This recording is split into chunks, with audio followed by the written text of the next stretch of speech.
Hello बच्चों, BA तृतीय वर्ष समाजशास्त्र की क्लास में आप सभी का स्वागत है। तृतीय वर्ष समाजशास्त्र में हम सेकंड पेपर ग्रामीण एवं नगरीय समाजशास्त्र पढ़ रहे थे। पिछली क्लास में हम पढ़ रहे थे ग्रामीण समाज की लाक्षणिक विशेषताएं, जिसमें मैंने आपको कुछ विद्वानों की राय बताई थी कि किस प्रकार से कुछ विद्वानों ने ग्रामीण और नगरीय समाज की विशेषताएं अपने अपने विचार के आधार पर बताने का प्रयास किया है। सभी विद्वानों की राय जान करके यदि हम देखें तो ग्रामीण समाज की प्रमुख लाक्षणिक विशेषताएं सामने आती है। वो कुछ बिंदुओं के माध्यम से मैं आपको बताती हूँ। पहली है ग्रामीण सामाजिक संगठन की प्रकृति से संबंधित विशेषता। इसके अंतर्गत क्या क्या आएगा? परिवार, विवाह, स्त्रियों की स्थिति, पड़ोस और सामाजिक संस्थान। तो पहला है परिवार, है ना। परिवार सामाजिक संगठन की एक महत्वपूर्ण इकाई मानी जाती है। मनुष्य का जन्म परिवार में ही होता है। परिवार से ही समाज का निर्माण होता है। गांव में देखा जाए तो परिवार ज़्यादातर संयुक्त परिवार पाए जाते हैं, जिनमें मुखिया ही सर्वोपरि माना जाता है ना। परिवार ही वहाँ व्यक्ति की सामाजिक स्थिति निर्धारित करता है। परिवार में ही व्यक्ति की सामाजिक, आर्थिक, मनोरंजनात्मक, सांस्कृतिक, धार्मिक और शैक्षिक क्रियाओं का केंद्र होता है। गांव में व्यक्ति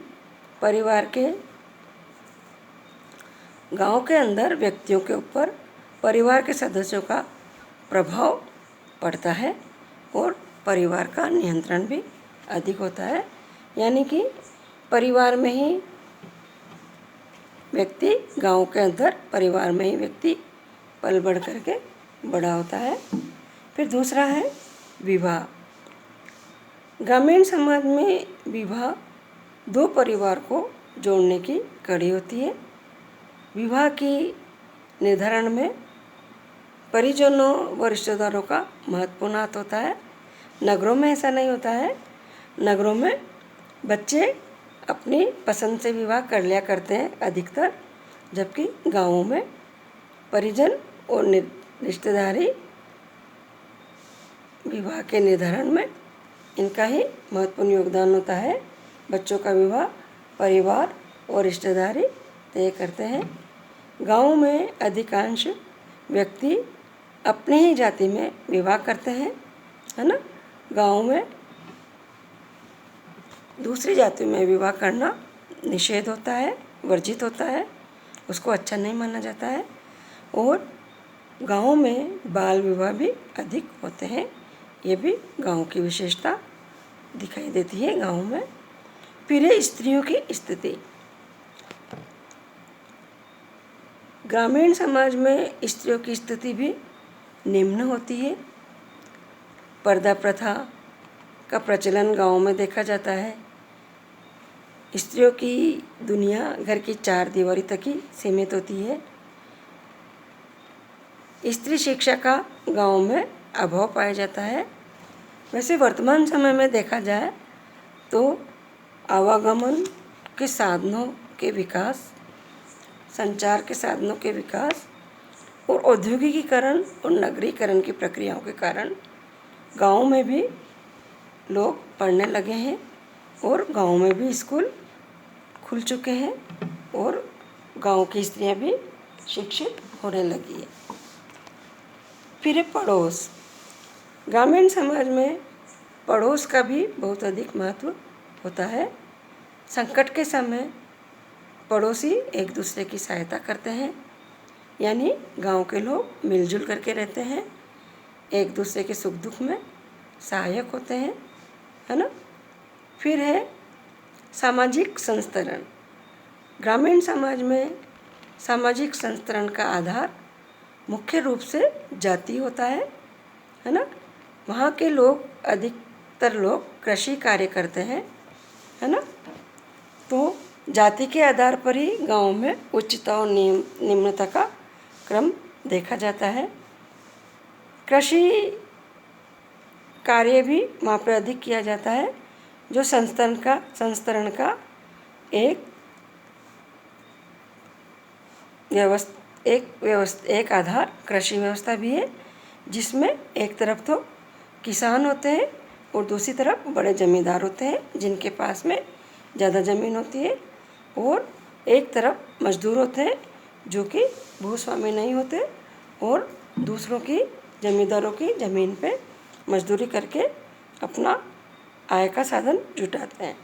इस प्रकार से ग्रामों में संस्तरण इस प्रकार से पाया जाता है, और नगरों की भांति वर्ग विषमता वहाँ पर नहीं पाई जाती, है ना। मालिक और मजदूर के बीच में जैसे नगरों में आए दिन संघर्ष होते हैं, वैसे गाँव में नहीं होते। फिर दूसरी लाक्षणिक विशेषता है सामाजिक नियंत्रण संबंधी विशेषता। ग्रामीण समाज में देखा जाए तो सामाजिक नियंत्रण बनाए रखने के लिए अनौपचारिक साधन पाए जाते हैं, जैसे कि परिवार है, जाति है, पंचायत है, पड़ोस है, प्रथाएं हैं, जन रीतियाँ हैं, धर्म है, नैतिकता है, जनमत है आदि का प्रभाव वहाँ पर अधिक होता है। गांव में ग्रामीण समाज में सामाजिक नियंत्रण बनाए रखने के लिए ग्रामीण समाज में सामाजिक नियंत्रण परिवार के द्वारा, जाति के द्वारा, पंचायत के द्वारा, जन रीतियों, प्रथाओं और धर्म के द्वारा है रखा जाता है ना। व्यक्तिगत व आमने सामने के संपर्क के कारण वहाँ पर प्रत्येक व्यक्ति जैसे तो पुलिसमैन हो ऐसा कार्य करता है। ग्रामीण समाज में प्रजा राजा होती है। रीति रिवाज और रूढ़ियाँ अधिकतर ग्रामीण लोगों के व्यवहार को नियंत्रित करती है।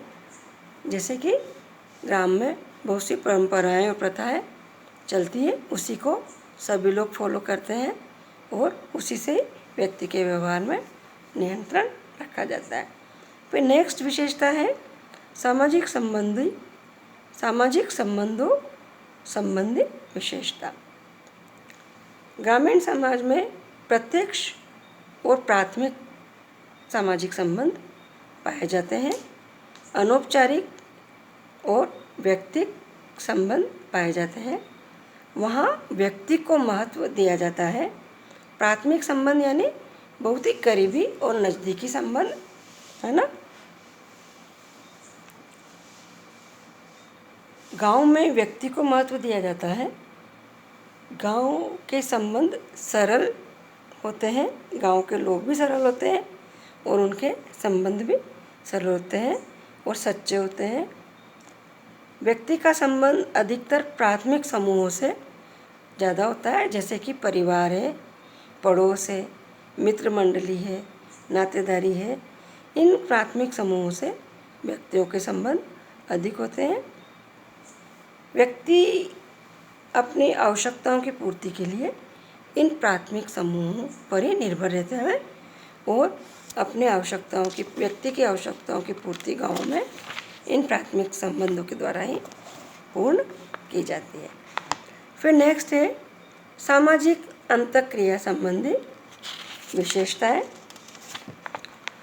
ग्रामीण समाज में देखा जाए तो प्राथमिक व प्रत्यक्ष सहयोग भी अधिक पाया जाता है। गांव में प्रतिस्पर्धा बहुत कम या न के बराबर पाई जाती है, क्योंकि वहाँ पर व्यक्ति का समाज में स्थान निर्धारण परिवार, जाति या वंश के आधार पर होता है। कैसे?